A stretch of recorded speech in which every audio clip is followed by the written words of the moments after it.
नमस्कार, मैं हूं आपके साथ रविक्षा शर्मा और आप देख रहे हैं एक्सप्रेस एमपीसीजी न्यूज। चलिए आगे बढ़ेंगे आज की मुख्य खबर में।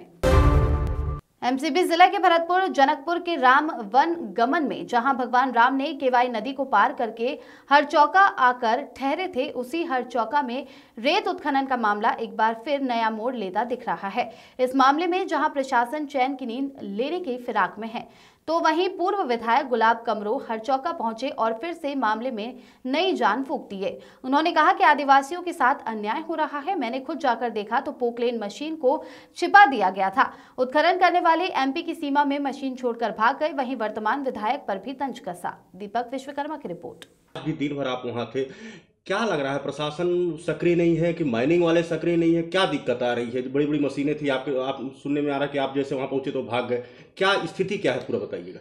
देखिए, लगातार आप देखेंगे कि हफ्ते भर के अंदर से ग्रामीणों के द्वारा वहाँ विरोध किया जा रहा है। ग्रामीणों का जिस तरह से जो रेत का जो ठेकेदार है या उनके लोग हैं, किस तरह से धमकाया जा रहा है। अभी हमने एक पंच से मिला, वो भी बोले मुझे धक्का मारा गया, गाली गलौज किया। फिर दूसरी एक माता मिली, वो भी बोले। तीसरा एक बैगा परिवार का था, उसको भी धमकाने का काम किए हैं। तो इस प्रकार का लगातार हमने मीडिया के माध्यम से हम लोगों को व्यक्तिगत रूप से अवगत कराया गया था।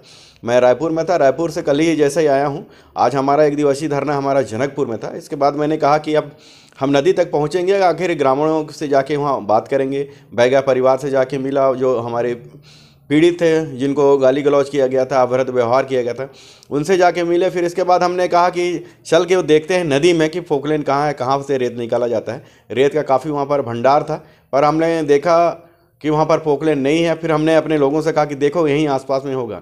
कुछ माता बहन वहाँ थी, बताया गया कि मध्य प्रदेश की जो सीमा नदी के उस पार में वहाँ पोकलेन छोड़ के उसके लोग कोई भी नहीं थे, छोड़ के भाग गया। इस प्रकार का आज हाल है। तो आने वाले दिन में अगर इसी प्रकार का हाल रहा तो ग्रामीणों के साथ मैं वहाँ पर अनिश्चितकालीन धरना में बैठूंगा, जिसकी जिम्मेदारी सरकार और प्रशासन की होगी।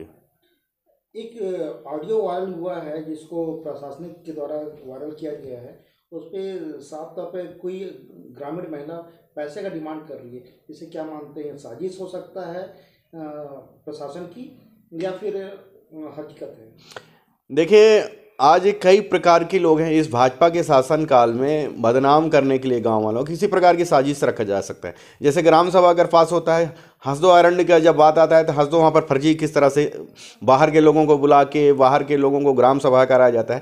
तो सरकार या प्रशासन कुछ भी करा सकती है, क्योंकि अगर गांव महिलाएं अगर पैसे की मांग करते, तभी मेरे पास वहाँ पर उस मोहल्ले की लोग आई हुई थी, महिलाएं भी थी, बच्चे भी थे, वहाँ गाँव के वरिष्ठ लोग भी थे। तो इस प्रकार का गांव के लोगों को तकलीफ है, जहाँ जहाँ गांव के लोगों को तकलीफ होगा, गुलाब कमरो उनके साथ खड़ा मिलेगा।